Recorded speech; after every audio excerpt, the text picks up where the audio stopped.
Well, Premier League football is really returning from where we've been, and you know where we've been. We've been into the UEFA Europa League, where Manchester United found themselves really drawing away with the side of Fenerbahce. And people who are really naive about the performances of English sides when they play in Turkey are not really well versed with this. Go ahead and really read history. When you read history, you'll obviously understand what this game of football is all about. It's not always something easy when English sides go to that side, you know. And for Manchester United, you know what the stats were, and I really went ahead to read it out for you. Though, the way we conceded the first goal, obviously, just sent a lot of messages. That's why the manager went ahead to take off Victor Lindelof and said, all right, you need a rest because looks like you're not too much fit to obviously put in the required shift all possible. And welcome to this channel known as the United Matters channel. The game of football is going to be played tomorrow in the London Stadium that capacitates 68,013 people in there for you. And United are into their 9th game. Remember, I told you one thing about Erik ten Hag, that he deserves what we call 10 games in the Premier League, and he needs just 10 games to obviously do the needful and put in the shift to obviously get his team right. Because in the preseason, we played Rangers, I think we played, is it Rosenborg? We played Arsenal, we played Liverpool, we played like 5 games, and those are 5 games that were used by the manager to see to it that the players he had got in went ahead obviously fit into the team. And right now, we've so far played 8 games in the Premier League. We've played 3 games into what we call the UEFA Europa League, taking the tally to 11. 1 game in the Carabao Cup, that's 12, plus the other game in the Community Shield. Those are 13 games that we've gone ahead to play as a club of Manchester United. And you see to it that he's trying to integrate all these players, and the late player to be integrated and look well in this lineup is known as Manuel Ugarte, who went ahead obviously have a very beautiful display as Man United went ahead obviously tussle it out with the side of Fenerbahce. And it remains a very huge question whether he's really going to start him into this game of football. And remember, they started with Eriksson for the very first time together. So I call upon for 100 likes to be smashed on this video, and let's continue to subscribe because we want to hit 20,000 subscribers onto this beautiful YouTube channel of ours. Now, let's go to the game that is going to be played tomorrow, United versus West Ham. Now, West Ham, one, is having Mohamed Kudus out, red-carded, you know, and the rest of the players are really ready available because even Alvarez, Edson, is really going to be back, you get, and even Nicholas Falkirk has been having what we call a sore calf, but he might obviously find himself available. But for Manchester United, we are really having some good players that are really out. Kobe Mainoo, Lenny Yoro, Harry Maguire, Mason Mount, Luke Shaw, and Tyrell Malacia. We are having close to 6 players that are really out. John Evans is one of those that is expected to return because he missed out onto our entanglement with Fenerbahce during the game of football that saw United draw 1-1 on Thursday away in Turkey. Anthony is another one who really went ahead to obviously get injured, and he's really out for some time as confirmed to us by the manager. An assessment is really going to be made, and that is really one of the things that I really call Erik ten Hag a very lucky manager, because we got to know that there is something that is really happening between him and Amad Diallo. But in the due course of those happenings in between him and Amad Diallo, I tell you what, the manager is having disciplinary issues with Amad Diallo. That is it. It's written all over the wall, right? And it's not all about that trading, because you saw to it that when Amad came on and played just 5 minutes, you saw to it that he really looked good on the ball and he was tracking back, and Amad really had a facial expression that really sent a message of annoyance to the manager and not being okay or not being in good terms with the manager. And it spoke really volumes to the people that were really watching that beautiful game of football. And now Anthony is really injured, and trust me, there is no player that Erik ten Hag is really going to get onto the pitch when Amad Diallo is on. And remember, each and every time you feel like I want to change a player, he'll obviously have to bring on Amad Diallo, unless otherwise Anthony's injury is not that serious. But even when he puts on Anthony, questions will be really sent to him as to why he's really he's not really bringing on a player who is really performing and really getting on a player who is really underperforming, and that is a player known as what's his name? And that is a player known as Anthony. So Man United is having those players out, and we all know to it that in the last game would beat Brentford by 2-1. And for West Ham, they're really performing very badly into this season, and they've gone ahead to find themselves in a position of really losing 4-1 against Tottenham Hotspur, and they're really playing away from home. They scored first through Mohamed Kudus, but a team called Tottenham Hotspur came up and obviously put 4 past them. Now, when you look at this season, they've gone ahead to obviously play Aston Villa at home. They lost to Aston Villa at home. I just want to read you the games they've gone ahead to lose at home. They lost to Man City by 3-1. They lost to Chelsea 3-0, right? That is at home in the Premier League. They beat Ipswich by 4-1. That's the only win they've gone ahead to get at home. That is West Ham for you. So they are looking that ugly. And away from home, they are really looking bad. So they only have 1 win at home in 1, 2, 3, 4 games. They've gone ahead to play at home. And they come into this encounter when West Ham is not really looking good in as far as the table is really concerned. West Ham is 15th on the table. They're having 8 points. And Manchester United is 12th on the table, and they're having 11 points. And I think if you're Manchester United, this is the best chance for us to come up and obviously beat them.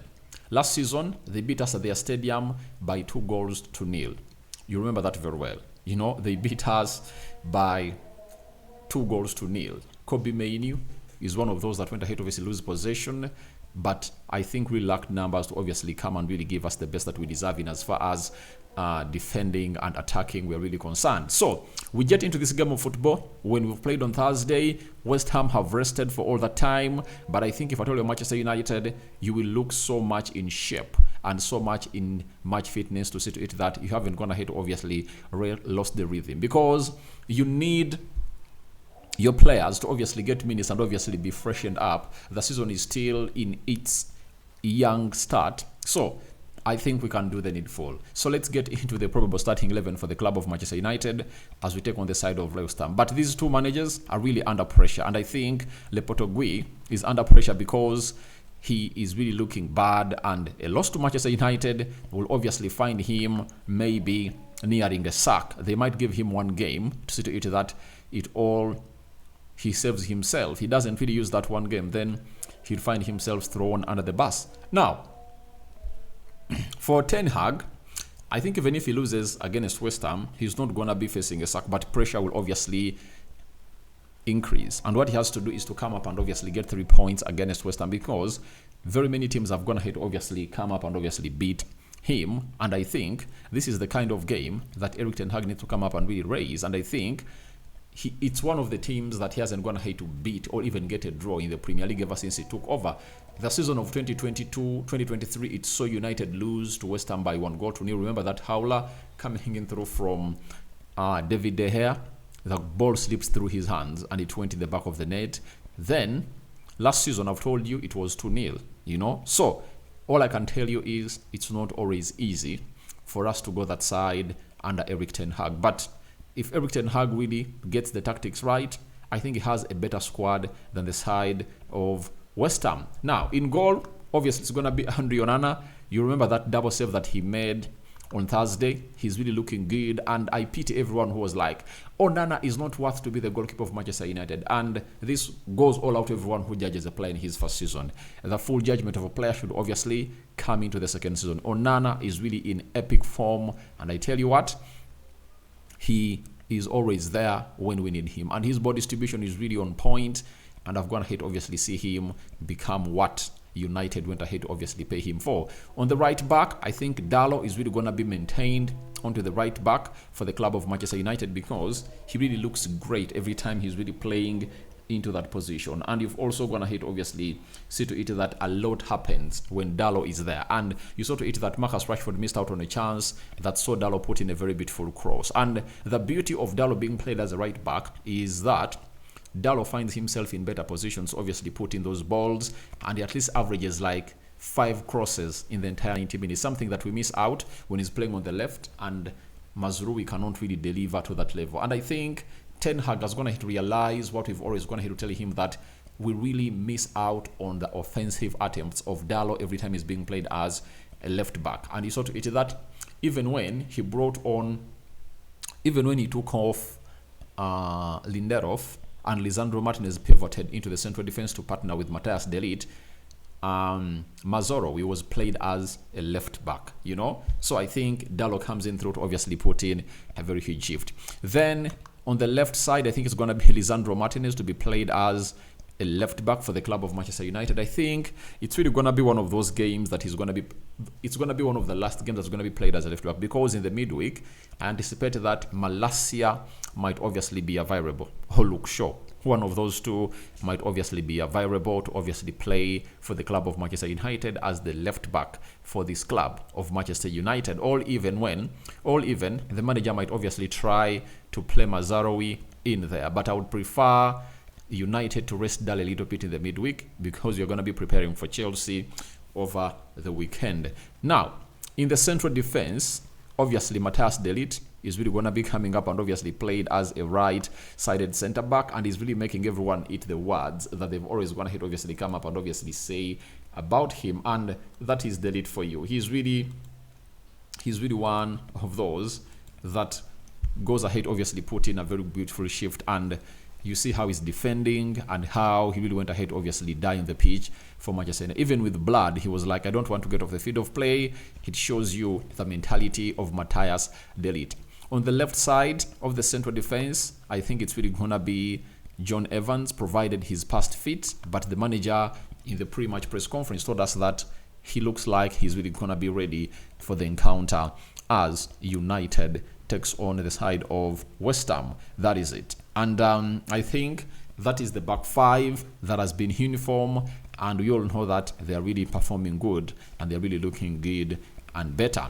Now, in the central midfield, in the system of 4-2-3-1, this is where changes. This is where everyone is going to be like, how is it going to be standing? I think it's going to be Casemiro playing into that central midfield alongside Christian Eriksen. I believe these two are really going to come up and obviously put in a required shift altogether, because in the game of Brentford they play together, and I think the manager is really going to be bringing them to obviously play a little bit together. That is it. And I know that there is a chance for Manuel Ugarte to come in through and really start, because he went ahead to obviously put out a very beautiful display as he played against Fenerbahce. But my inner instincts are really telling me that no way the manager is really going to come up and obviously play those players. It looks like he's really going to come up and obviously put in a very huge shift altogether to play that side of Casemiro and Eriksen. Central attacking midfield, obviously it's really going to be the man himself, known as Bruno Fernandes, to return and really do the needful into that beautiful game of football, to see how they're really going to be looking in there for you. We missed him a little bit, but he's really back and his composure was really great. So that midfield three will obviously be facing Lucas Paqueta, Souček, and Rodriguez. You understand? So we wait and see how that really goes ahead to pan out in their system of 4-1-4-1 as the manager is really going to be deploying it. So I believe it's really going to be one of those games that you people are really going to be enjoying. On the right attacking side of the midfield, I think Marcus Rashford is going to maintain this position. I don't see anywhere Amadi Diallo starting, because I don't smell anything for him to start, and he got himself an assist, in the game of Brentford, but in the game of Fenerbahce, he was a little bit selfish. You remember that time when he went ahead to obviously run through and went ahead to chop inside, took off a player, and instead of really going in for Joshua Zirkzee, he really went ahead to obviously go for the far post effort that really went ahead to obviously go out. So I think selfishness is really bad for him. Left attacking midfielder Alejandro Garnacho, good, but I think he's very selfish. Very, very, very selfish, and I think that's one of the moments that Garnacho should. Those are some of the things that Garnacho should improve. I don't think that his end game is really up to the standards. And people are like, he's still young. I'm like, people, we've seen players like, let me give you an example. Nico Williams, almost in the same age bracket with this guy, Lamine Yamal, you know. Look at this guy called Billing at Southampton. Look at these other youngsters, you know. They are very composed, you get? And you can't tell me that it's age, you know. It's what he wants to do, and he's like shooting from anywhere. And I'm like, what the fuck is this? You know, he should obviously find himself doing better to obviously improve his end product. If we can really see to it that these people really improve their end product, you will obviously see to it as we will see us creating very many goals, because we really get balls, we got bells, we got balls, even when you're playing against what was the side called? Fenerbahce. We got balls in better positions, but because of them and not really trying to obviously look out for the number 9, that's what really wanted to cost us. And this is where people are like, we are not okay with what Zexi went ahead to play. Like, I was like, for Zexi, when he got the ball, he got us an assist for the first goal. Now ask yourself, what were the people around him doing? If he really played a very good pass that resulted into our first goal, what did the people around him do? Tell me that Zexi was got onto the ball a lot and he missed out on chances. That's where people really get it wrong. You know, a striker relies on how many balls you get him. Do we intentionally look in for our centre forwards? Even when Rasmus Hojlund is really leading the line for the club of Manchester United, you know what happens? You know, when you're playing against Brentford, he was released just once. You know, and you saw to it that he played into these other players close to 3 or 4, 5 times in that game, yet they're the ones supposed to be feeding him. You get? So it has to change. These people should be looking out for Rasmus Hojlund. And guess who's leading the line?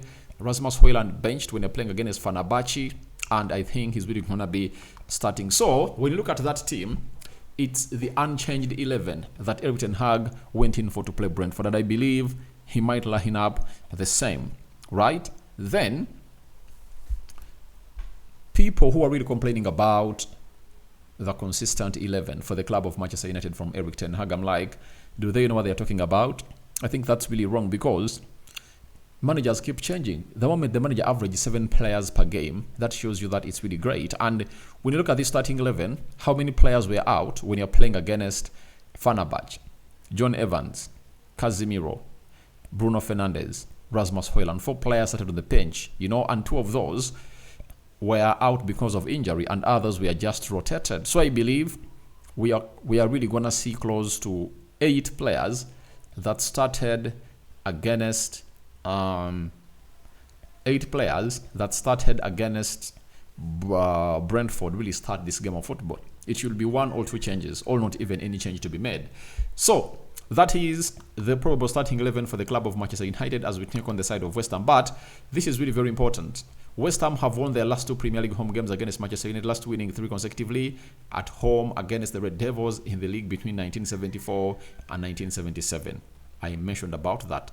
Secondly, Manchester United have lost 4 of their 8 Premier League meetings with West Ham at London Stadium, and 3 wins, 1 draw, more than they had in the 20 visits to the Bowling Ground in the competition. Thirdly, West Ham have won their last 2 Premier League games against Man United without conceding. They've never kept 3 consecutive home clean sheets against Manchester United in their league history. That is it. I told you that those 2 games, the first one of 2022-2023, it ended 1-0 in favor of West Ham, and last season it ended 2-0 in favor of West Ham. Those are the clean sheets that Google is really telling you about. Second, lastly, Man United have only won 2 of their last 17 Premier League matches in London, and they've drawn 5 and lost 1, with both of those games coming against Fulham 2-1 and 1-0 in November. By the way, we haven't gone ahead to go to London and obviously won a game, apart from winning 2 games at Craven Cottage. The rest of the games have been really ugly, you know. They've been really ugly, and they haven't gone ahead to go our best way possible as a club of Manchester United. So for me, that really gives me a lot of worry when you're really heading to this side. But all in all, I really understand that a lot can really happen and a lot can really change into this beautiful game of football. So this time around, I think West Ham are in a better position to obviously be beaten. Without Mohamed Kudus, I think one of those players that has proven that he's really good. Lastly, West Ham won their last league home game, beating Ipswich 4-1 at the start of the month. The last time they won back-to-back home games in the Premier League was in December 2023, with the second of those victories coming against Manchester United. So they really have a very huge record that every time they've gone ahead, obviously get their second win consecutively at the stadium, it has been against Manchester United, and that did it in 2023. So are they really gonna do it again? Obviously, it's really gonna be a tricky game, but I believe we can win that game 2-1. I see us winning that game. That is it. So guys, thank you very much for watching through. I go by the names of Rock and David. Continue to go into the comment section and tell me your predictions. My prediction is 2-1 in favor of Manchester United, though it's not going to be an easy game. It's really going to be a hard game because London hasn't gone ahead to be our best place to go ahead and obviously play. And you know how things are going to hate to happen. So guys, I'm out for now. See you later, and let's meet later with other videos loading onto this channel, and I'm out. Bye bye. See you later, my mates.